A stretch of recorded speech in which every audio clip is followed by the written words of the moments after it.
Welcome, welcome, welcome. Sorry about the first video. This is a minute and a half. We realized as we were going live that Twitter just cut us off from broadcasting. So at every turn. We just finished reviewing the Republican National Convention speech by Donald Trump after his failed assassination attempt, in addition to plans by Republicans for Project 2025, as covered in both, I believe it was the San Francisco Chronicle and the Los Angeles Times, the two large newspapers in California. Collectively, what it shows is that Donald Trump is still the same racist as we've always known him, using dog whistling politics, which is absolutely going to be anathema to the preservation of California values and destructive to everything we hold dear. In addition, we're starting to get insights into what's called Project 2025. Now, to be fair, Trump has said that he doesn't recognize Project 2025. Everyone around him and that worked for him does and helped write the document. And everyone he's hiring and will be staffing for him has written on the document and supports it. So he may say, I don't support it, but literally everybody around him, anybody he'd be hiring, anybody that'd be working for him do. That document specifically targets California and specifically lays out plans to attack California values. So Donald Trump will be returning. He'll probably be the elected president. He has shown that he's still racist. We'll walk through that again against California values. And the plan that will probably be his policy guide has directly slammed California, in addition to more reporting, talking about Republicans still today love hating on California as the epitome of everything wrong and being un-American.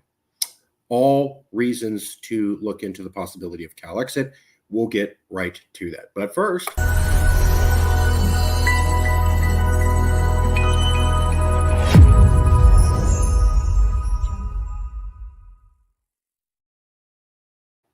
okay, welcome. We're going to dive right in. Now, the premise of the show is the Republican National Convention speech with Trump after the failed assassination attempt. Trump proves he is still as racist, and Republicans, I can't talk today, are out to get California. So first, there's something you need to know called dog whistling politics. The other concept that we're going to be looking at is dog whistling racist politics, or racist dog whistling. So the idea of dog whistling is that you can use coded or suggestive language to garner support from a particular group without provoking opposition. So you're making messages, but nobody knows what those messages are because only dogs can hear those ultra high-pitched signals. So you can make messages that are racist and show that you support racism, but you frame them in a way that nobody picks up on that, except for the racists. So you have a group, you don't want to let everybody know that you're racist. You put coded language in your speech so that the racists understand that you're a racist, but nobody else can really prove that you're racist because you didn't say anything directly racist. You just said coded language. Trump was famous for doing this. Many have suggested that perhaps after his assassination, he turned a page. Additionally, I've heard from many people that his RNC speech was unifying and a reach out to all of America. He specifically pointed out how he wanted to be president for all Americans, including minorities. I'm going to show you how that's total garbage and that he was lying. Let's get to it. RNC preview: Trump proves he's still a racist and Republicans are out to get California. First thing, Trump praises Jason Aldean in his speech right after he says he likes Asians, Latinos, and Blacks. So in the speech, Trump says, I like Asians, Latinos, and Blacks, Black people, African Americans. And then about 2 minutes later, he starts to talk about how he likes Jason Aldean. And Jason Aldean is great right after he says this. Now, this is an example of dog whistling racism. Jason Aldean and wife Brittany seated next to Trump at the Republican National Convention. He's the guy that wrote that song, Try That in a Small Town. There he is sitting and meeting Trump. And there he is sitting with Trump. So Trump called out Jason Aldean in his speech, said he's a good guy, and then sat with him and his wife in his personal press box during the rest of the speech. So he sat with him. Nobody else was allowed to. Those two sat right next to him. And he called them out in his speech right after he said he likes minorities. Now, why is that interesting? Because Jason Aldean is known for the song Try That in a Small Town. Try That in a Small Town has been getting a lot of criticism because the Maury County Courthouse building in Columbia, Tennessee, which serves as an American flag draped backdrop for Aldean and his band. The landmark was the site of a race riot in 1946, as well as the 1927 lynching in which a white mob pulled an 18-year-old black man, Henry Choate, from jail and dragged him through the city by car, according to several media reports. Choate had allegedly confessed to attacking a 16-year-old white girl, even though the girl cannot positively identify him. Now, some people are saying, hey, Jason, when you did this song, Try That in a Small Town, here's the courthouse. This is the first scene of the music video you're looking at right here, okay? Here's the last scene of the music video. So first scene, last scene. This is the courthouse where a black man was hanged to death. It's in the first 2 seconds of the video, and it's in the last 2 seconds of the video. Now, what did Jason Aldean say about this? The song had already been accused of featuring lyrics that were pro-gun or pro-violence, but the accompanying music video generated greater outrage for being filmed in front of a courthouse in Columbia, Tennessee, where a black man was lynched in 1920. Addressing the location of the video on CBS Mornings, Aldean said he wasn't aware of the building's history. And if he had been, he probably wouldn't have filmed there. But Aldean said, I'm not going to go back 100 years and check on the history of this building. Honestly, if you're from the South, you could probably go to any small town courthouse and be hard pressed to find one that hasn't had a racial issue over the years at some point. So Aldean says, I didn't know this was a racist signifying courthouse. The 1927 lynching of the black man was one of the last legal lynchings of black people in America. You got to consider this is after the Civil War's over. So we're talking about a holdout to lynching and killing black people. He didn't know that's what the building was about, and he didn't bother to check, and he just assumed he'd be fine. But he did feature it in the beginning of his video and in the back of his video. Now, what is the video about? Try That in a Small Town. You can watch the video yourself. Try That in a Small Town is about people from the city, minorities, using progressive issues, coming to a small town and trying that there.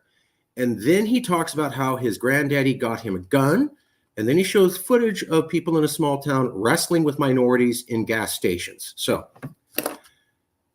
Try That in a Small Town, all white people singing. All the good video scenes are all white people. Videos of minorities fighting white people. And then he's talking about, I got my granddad's gun and try that in a small town. And it just accidentally happened to be filmed in front of a courthouse where the last black man in America was killed. Okay. And he just didn't know and didn't bother to check, and he didn't mean that. All right. Well, why did Jason Aldean wear blackface then? This video came out in 2022. 2016, he's wearing blackface, and people are so sensitive. So where's blackface? Does this video, says I didn't know it was racist.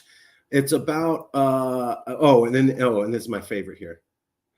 Jason Aldean claims that Try That in a Small Town video did not have racist undertones because people of color are doing stuff in it. The people of color, you can watch the video. Every scene of people of color is committing a crime or fighting the police or being violent.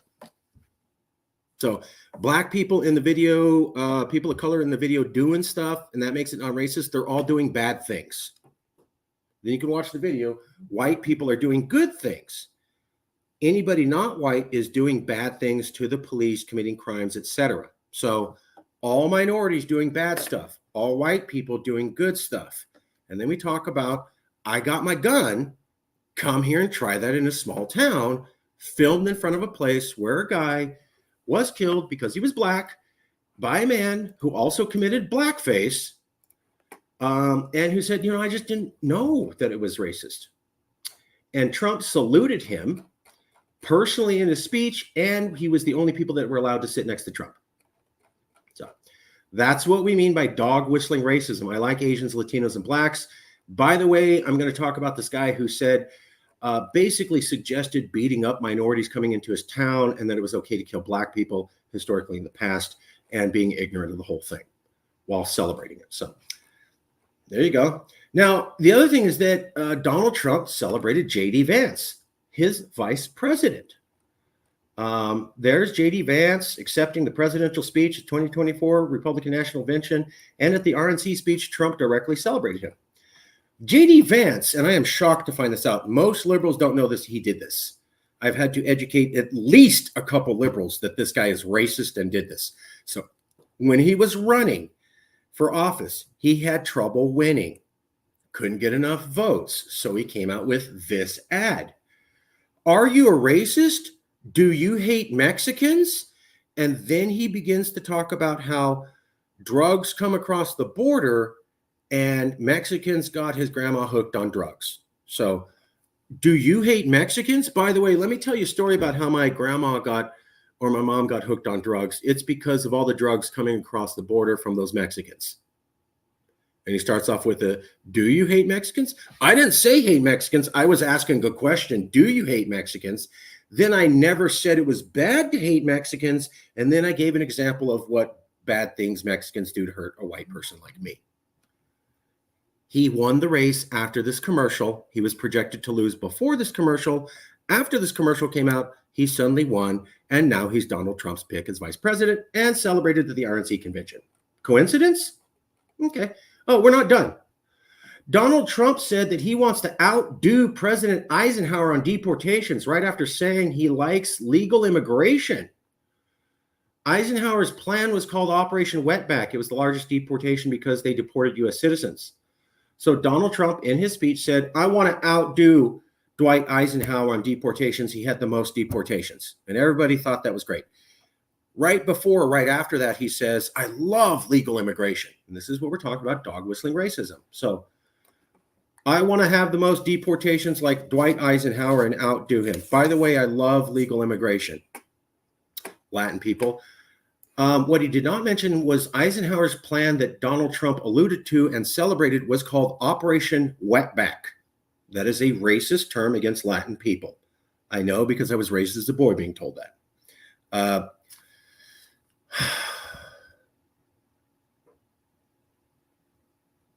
Trabajando, wetback working. Now, I'm Latin, I can say that. A federal policy shouldn't be called Operation Wetback or Operation, racist terms against different other people, but it was. Now, why was it the largest deportation? Because they literally just went through and deported anybody. Let's take a look at that. Operation Wetback, Immigration Law Enforcement Initiative, short-lived military-style tactics to remove Mexican immigrants, some of them American citizens, from the United States. So U.S. citizens were forced out of the country because they were Mexican. And I know this because my family and relatives told me they didn't even bother to look for immigration certificates or citizenship papers. They were not even allowed to look for citizenship papers. Literally, an army guy with a gun kicked down the door and said, time to get out, like they did in Iraq. I'm not joking. The way we did Iraq, we go into the door, time to leave. We did that to all the Latin people in California. By the way, this happened in California, a place Trump doesn't like. They called it wetback. They went in with guns. They ordered everybody out. They didn't care if you were a citizen. They didn't check for citizen paper. They just forced marched everybody out. And by the way, you're not going to hear this. They even forced Russians out because they didn't like those people either. And they said, screw it. If they're citizens, who cares? Let's just post them out to Mexico, which is why now you have a lot of Mexican people with Russian names. I went to college with a guy that was named Vladimir Lopez. So that's because the Russians were pushed out, and then they had who were American citizens, and they had to join. So they pushed out U.S. citizens, didn't care, and used military-style tactics with guns to push them out. Trump has celebrated this, modeled on inhumane 1950s program, experts say, 1954, wetback problem, military operation. Trump, largest deportation off former president, aims to surpass Eisenhower's 1954 campaign. So When we look at these things, what we can see at his RNC speech, which a lot of people said he was more presidential, and I have to agree he was. He was more presidential. But he said, I like minorities, and then talked about how Jason Aldean's video was cool. He said, I love legal immigration, then talked about how Operation Wetback was cool. He celebrated J.D. Vance and his wife, who is a minority, and didn't mention how J.D. Vance won the race because he said, do you hate Mexicans? Join up with me. So that's all there. That's all mentioned in the speech. It's not called out, but those are 3 instances of dog whistling racism. So he's still the same guy. Okay, that was the whole point. He's still the same guy, trying to show that to you. Okay, well, now let's get down to the meat and potatoes, as I like to call them. What exactly is Trump's plan for California? So it's a little bit curious. Project 2025 offers conservatives an attack plan for California. Will Trump take it? That's the question there. So we just covered dog whistling at the RNC. Now we're covering 2025 directly attacks California. This is from the Sacramento Bee, Andrew Scheller. Conservative plan 2025 radically reshape the federal government aimed specifically at California. Project 2025 document called Mandate for Leadership, the conservative promise name checks California. It specifically names California.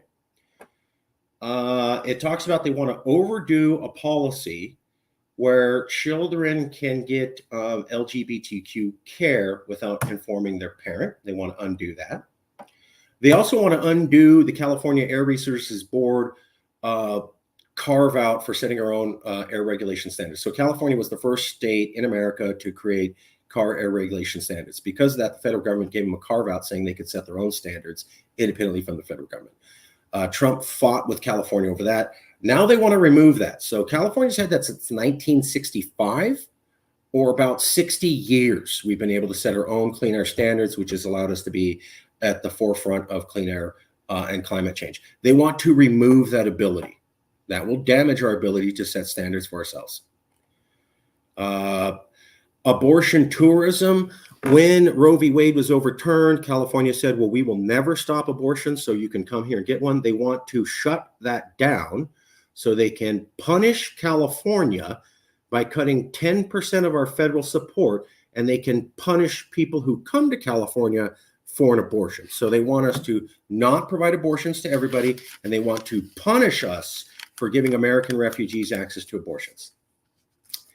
Now, this is also from, I believe, the Los Angeles Times. Same thing, Project 2025. So we have 2 different California newspapers.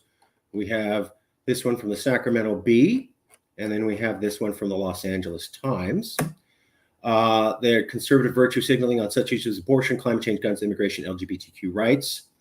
Bruce Kane, political science professor at Stanford, says they want to attack everything in California from diversity, equity, and inclusion to connections to China, high-tech companies to homelessness. Trump wants to cut federal funding to cities that will not use their police to go after undocumented immigrants, which is what we do here in California. He wants to then cut funding to those jurisdictions, which will hurt California. Now, here's the thing. We still have to pay federal taxes and be a donor state while he's cutting federal funding to us. So just because he's cutting federal funding to us doesn't mean we get to pay less federal taxes. We still pay into the system, and then we have funding cut. Another one is refining oil drilling in the state. California doesn't want oil drilling off our coast, famously after the Santa Barbara fiasco. They want to undo that, so there'd be coastal oil drilling. And we'd be punished for protecting undocumented people. Also, they want to attack the LGBTQ inclusive curricula in schools and the ability for transgender children to have LGBTQ rights without informing their parents. Again, sanctuary for abortion tourism. So anybody comes to California wanting to do an abortion, we need to punish them, and we need to punish California for doing that. And they want to shut down electric vehicles and California's own clean air standards, which is what the Sacramento Bee article said. Now, here's the thing. California bashing will get worse over the next months leading up to Election Day. Here's why. Experts said that if Biden is replaced by Harris or Governor Gavin Newsom, who are considered leading candidates amid a swirl of doubt about Biden's age and ability to defeat Trump, conservative derision about California's liberal policies will increase and find a receptive audience in many parts of the country. The Times survey earlier this year found 50% of U.S. adults believe California is in decline, with 48 Republicans saying it's not really American. So California is already picked on by Republicans. Because Kamala Harris is going to be now the presidential candidate, and because she's from California, and because they already hate Newsom, you can expect the entire Republican Party to rally around bashing the hell out of California between now and Election Day. So the amount of hate projected at California here in the month of July 22 will increase all the way up to December. So because Harris is running, there's going to be even more hate created at California. I want to make sure that's real clear. So because Kamala Harris is now going to be the front runner, California bashing is going to grow between now and Election Day. It's going to get worse. There's going to be even more hate to us in California. Now, what you got to understand is that while hate against us is going to increase, it's already bad. Here's the Sacramento Bee, July 21. Republicans see bashing California as a powerful political weapon. Here's why. And they're projected to bash us even more now that Harris is the nominee. So here's some of the Republican Party. So much of the Republican Party identity has become cultural. California symbolizes the left for Republicans. California bashing is particularly valuable to Republicans now, because the state has two potential stars on the A-list, the potential Democratic presidents, Vice President Kamala Harris. So here's the SACB saying there's going to be more California bashing because Kamala Harris will be president, or the Democratic candidate.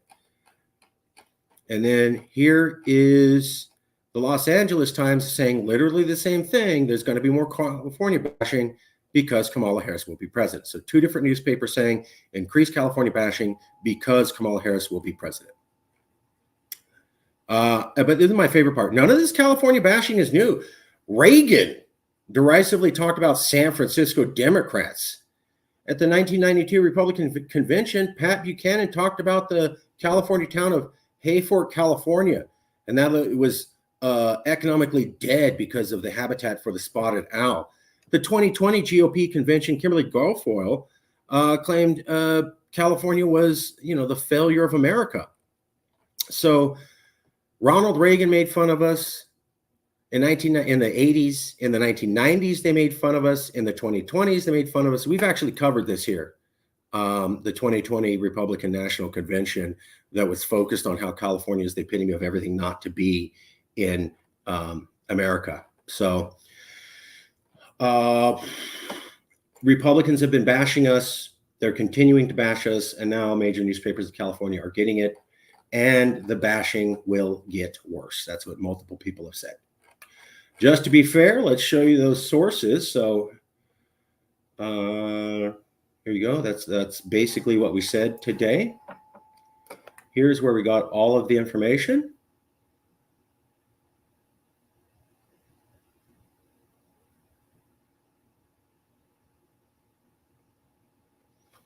Here's 2025 Conservatives Attack Plan on California.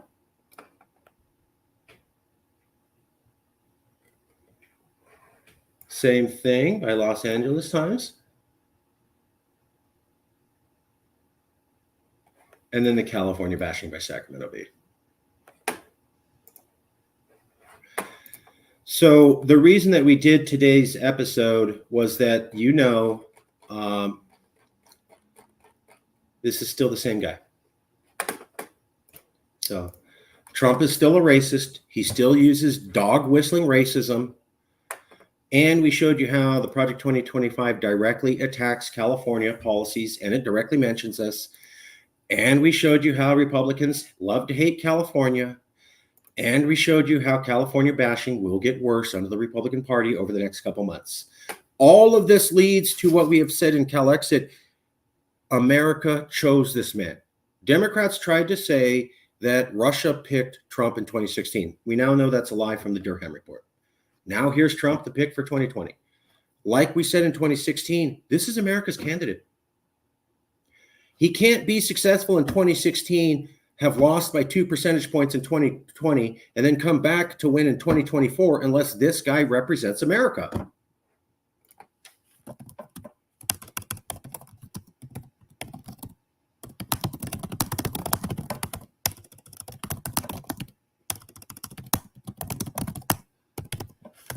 We said in 2016 that Trump represents America. People are like, no, he was the minority. No, Hillary Clinton won the majority vote by the votes in California alone, which means outside of California, over half of America supported Trump. That was 2016.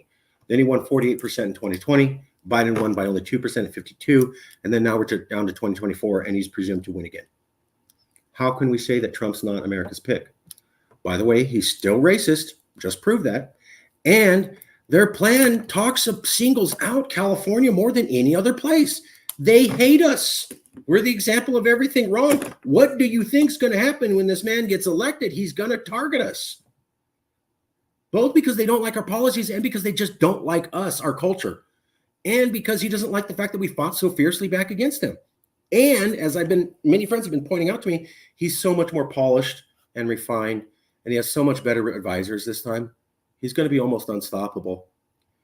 Imagine the 2016 presidency of Trump, where he actually won most of the time. And as we pointed out here, when we actually did a review of the policies that California used and fought Trump on, they only won half the time. So you're not going to see that in the California newspaper, but you'll see the governor and you'll see the attorney general talking about how we fought Trump in 2016 to 2020 and we did a great job. True. You lost 50% of the time, though. So half the time you couldn't protect anything. We did a review of that here. We can't find anyone else in California newspapers covering that. So no one will cover how California wasn't actually able to protect California against all of Trump's ideas in 2016. They actually failed on 50% of those things. And now he's going to be more effective than ever.